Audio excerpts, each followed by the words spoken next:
André, a entrevista de hoje é sobre futebol. A seleção brasileira encarna, segundo Nelson Rodrigues e como Wagner disse há pouco, a pátria de chuteiras. E nós vamos conversar sobre o assunto com o sociólogo Rodrigo Prando, da Universidade Presbiteriana Mackenzie. Tudo bem, Rodrigo? Tudo bem, obrigado. É um prazer tê-lo conosco. O prazer é todo meu. Rodrigo, a seleção ganhar ou perder a Copa, né? O Nelson Rodrigues dizia também que no futebol quem ganha ou perde é a alma. Essa é uma das frases mais bonitas do trabalho dele. Mas ganhar ou perder a Copa é um fato social? Ah, sem dúvida nenhuma, é um fato social e o Nelson Rodrigues foi um cronista, né, um amante do futebol e com frases assim lapidares. A Copa do Mundo é um fato social, mais do que isso, ela é um elemento definidor da cultura de um país, de uma nação, sobretudo no Brasil. Então não à toa que por muito tempo e ainda hoje se usa a ideia da pátria de chuteiras, né? Então o futebol que aqui chega em 1895, está sendo jogado por uma elite, hoje ele é definidor da própria cultura brasileira, né? Então existe até o Nelson Rodrigues quando trata lá de 1950 do Maracanã e que vai trazer também uma outra frase. Qual é seu time de coração? Eu sou tricolor São Paulino. Você é tricolor. Muito obrigado, até nunca mais. Que isso, não. Brincadeira à parte, no hino do Corinthians tem lá a citação ao Esporte Bretão. Sim. E os hinos dos clubes do Rio de Janeiro, todos eles com a letra do Lamartine Babo, inclusive o hino do Fluminense, do tricolor do Rio de Janeiro, é um dos hinos mais bonitos do país. Sim. E também se remete à ideia da popularização do futebol. Sim, vamos pensar o seguinte, quando chega o futebol, ele é um futebol de elite. Somente na década de 1920 é que o futebol passa a ser jogado pelas pessoas mais simples, pelo proletário. Mais tardiamente no futebol serão aceitos negros para jogar. Então assim, no Brasil o futebol teve uma trajetória da elite para o povo e hoje ele é uma síntese da cultura. Enfim, nós temos aí pessoas das mais diversas classes sociais jogando futebol, jogando muito bem, vale ressaltar. Agora, Rodrigo, como é que o desempenho da seleção pode interferir num ano eleitoral? Bom, 2014 é um ano bastante peculiar, não só pela Copa do Mundo, como inclusive também pelas eleições presidenciais.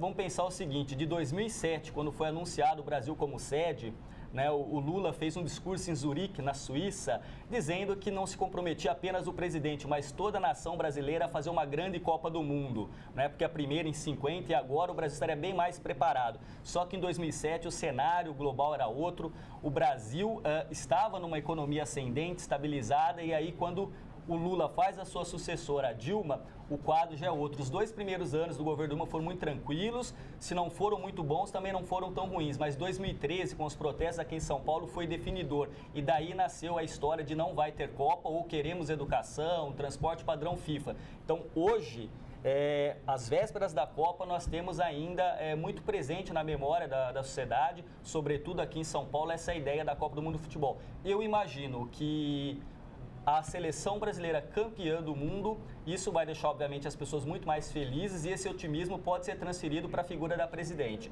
Entretanto, o Brasil derrotado, isso também, essa insatisfação pode ser canalizada na figura da presidente. Por isso que, inclusive, ela já não quer fazer o discurso de abertura, simplesmente declarar a Copa aberta. Agora, mudou o cenário. Qual que é a sua expectativa? Agora, tivemos as manifestações no ano passado.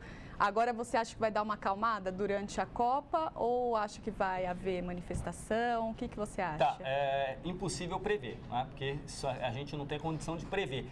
Tendencialmente, eu acho que manifestações ainda ocorrerão, talvez em menor intensidade, porque as forças policiais estão na rua, né? As forças de segurança são muito grandes, então assim, isso vai garantir a manutenção da ordem, mas me parece... Você não acha que as pessoas vão entrar no clima da Copa e vão deixar um pouco para lá? Pode ser que sim, mas recente pesquisa divulgada pelo Ibope Inteligência mostrou que apenas 30% dos brasileiros se consideram muito envolvidos e com a temperatura quente. A grande maioria diz que a temperatura ou está fria ou está gelada, né? Para um país que é a pátria de chuteiras, apenas 1/3 hoje se declara muito envolvido e de forma calorosa com a Copa do Mundo, se a gente fosse usar um termômetro para medir essa temperatura. É muito legal isso que você está falando, mas assim, tem outro lado disso daí, né? Quer dizer, você virar e falar o seguinte, ó, se o Brasil ganhar a Copa, a Dilma sai favorecida. Se o Brasil perder a Copa, a oposição sai favorecida. Tem outro lado também.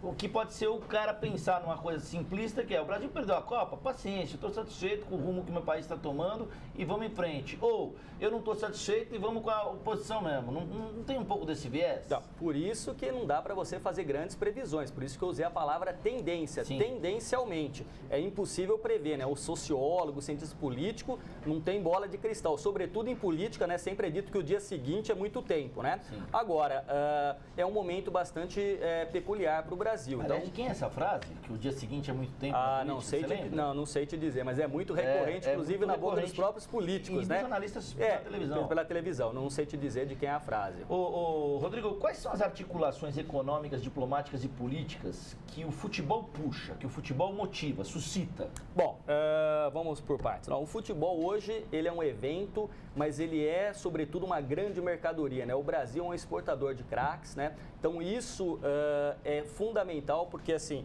parte dos nossos jogadores de altíssimo nível não jogam no Brasil, jogam na Europa, jogam em grandes times. Então, isso aí ele cria ativos financeiros para um país.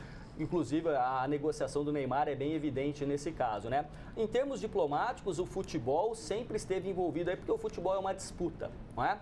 Então, se a gente, por exemplo, lê um historiador muito conhecido em inglês chamado Eric Hobsbawm, ele vai falar que o futebol ele é um elemento que traz para dentro de campo esse sentimento de nacionalidade, esse sentimento de nacionalismo, sobretudo numa Europa que teve Primeira e Segunda Guerra Mundial. Esse ânimo, esse desejo de defender a sua pátria é muito grande. E, no fundo, o futebol como esporte é um momento ali lúdico na tentativa de você competir sem o confronto, sem a guerra, mas um momento de disputa sempre, né?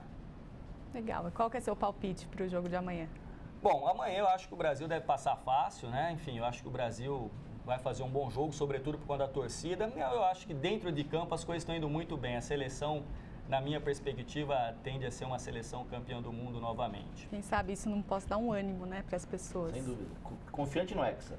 Tô confiante. Se você pusesse todo mundo aí falando final, quem vai ser? Olha, para mim, final se desenharia talvez Brasil e Portugal. Vi Portugal jogando ontem e fez um jogo belíssimo. Seria uma coisa muito interessante, né? Sobretudo no Brasil, a colônia e a metrópole disputando uma Copa do Mundo.